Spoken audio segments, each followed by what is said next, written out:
growing up, my life was a little unstable. I have both my parents in my life, but my dad was in the military. He was in the military for 35 years.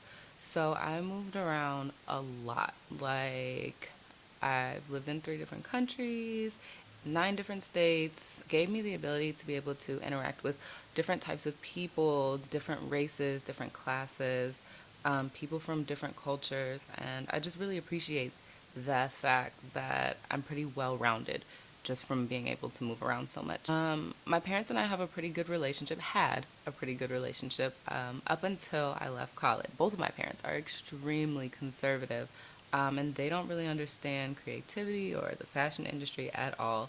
So, my senior year of college, I was sitting in class and I decided that I didn't want to be a psychologist anymore.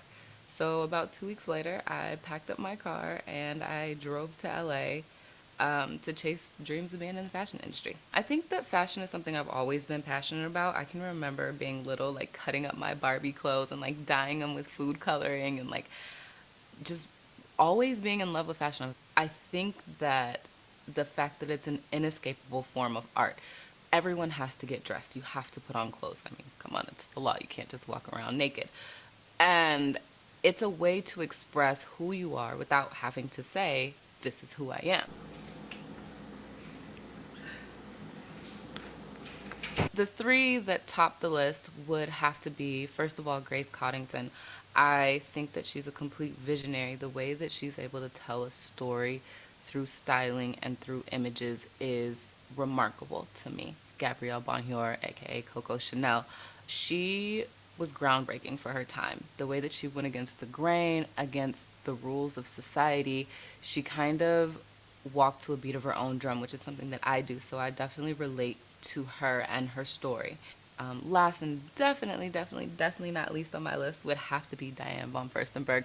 I consider myself a feminist, and the fact that she can take the fashion industry and the empowerment of women and combine the two so effortlessly is something that sits extremely well with me. As I told you before, I packed up my car, sold all my clothes, and drove from Alabama to LA to work an unpaid internship with celebrity stylist Taylor Jacobson.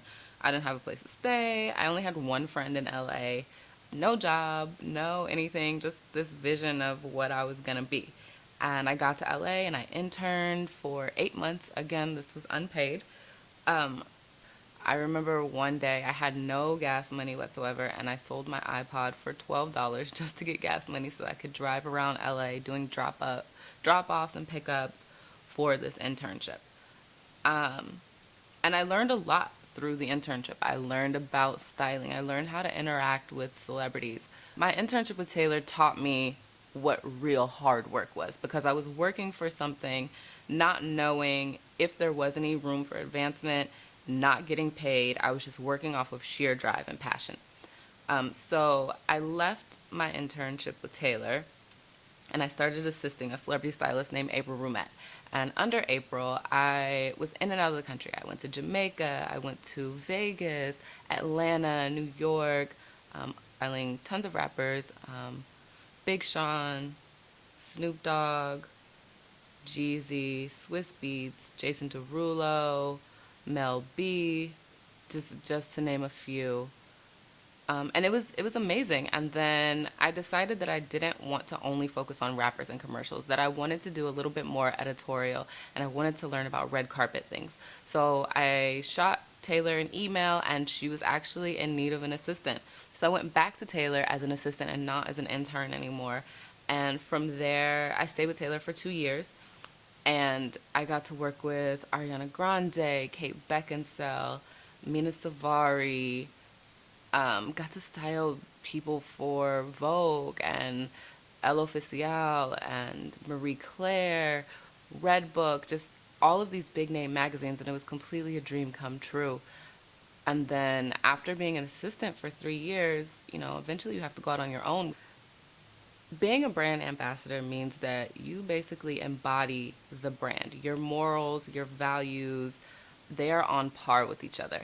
And when I think of a brand in this industry that embodies my morals and values, I automatically think DVF.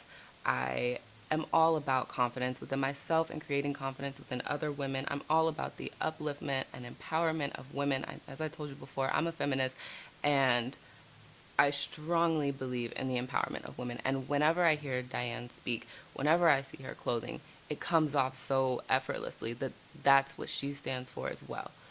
I remember last year when I saw that you guys were casting, I was so excited about it. And like, I was going through a really rough time in my life, and so I was suffering from depression. And the day that I was supposed to film my audition tape, I just had like a really down moment, and I never filmed it ever. And I just chalked it up as a loss, sorry. And when I saw the previews for the show, I knew a girl that was on the show. And I immediately broke down and cried. I just knew. I was like, I didn't even try. I sat in my bed and cried that night and didn't even put forth the effort. And I missed out on an amazing opportunity that could have changed my life. And then a couple weeks ago, I was on Twitter and I saw that you guys were casting again. And again, I broke down and cried because I'm a crybaby. But good tears, because I was like, oh my gosh, I have a second chance to do this and to make it happen. So when I first started my journey into this industry, my sole purpose and sole goal was to be a stylist. And then I started blogging. And the impact that I have when someone comes up to me and tells me that I inspired them through my blog or through my story is such a greater impact than when I see my name in a magazine in the credits. To inspire women to be confident and to be secure in who they are, and to basically say it doesn't matter if you're different or if you're unique. If that's who you are, own it and be that person. I thought it would be a little pretentious of me to just think of descriptions of what I think people would say about me.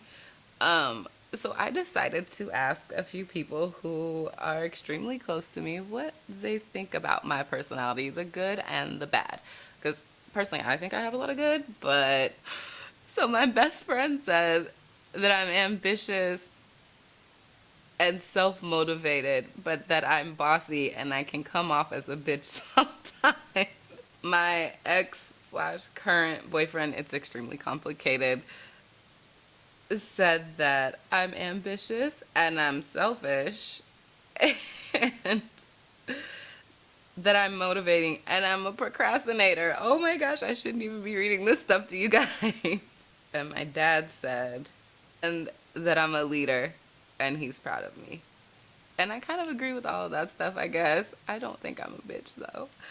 I do think that I'm a leader. I can work with other people, but I do my best work when I'm solo. I kind of love my own ideas, and so when I'm working in a group, I tend to force my ideas onto other people. I don't have any rules in anything in life. I'm extremely emotionally driven and not very logical when I think about it. So when it comes to style, it's the same way. No rules. I mix patterns, I mix colors, I wear white after Labor Day. I think that rules are made to be broken, and you never know who you are until you start to push the boundaries a little bit. I would love this opportunity. I would love the chance to show Diane and her team and the world that Vic Styles is a name that will be remembered in this industry.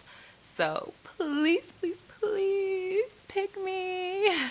Thank you so much for watching my tape, and I look forward to meeting all of you and to hopefully working with you.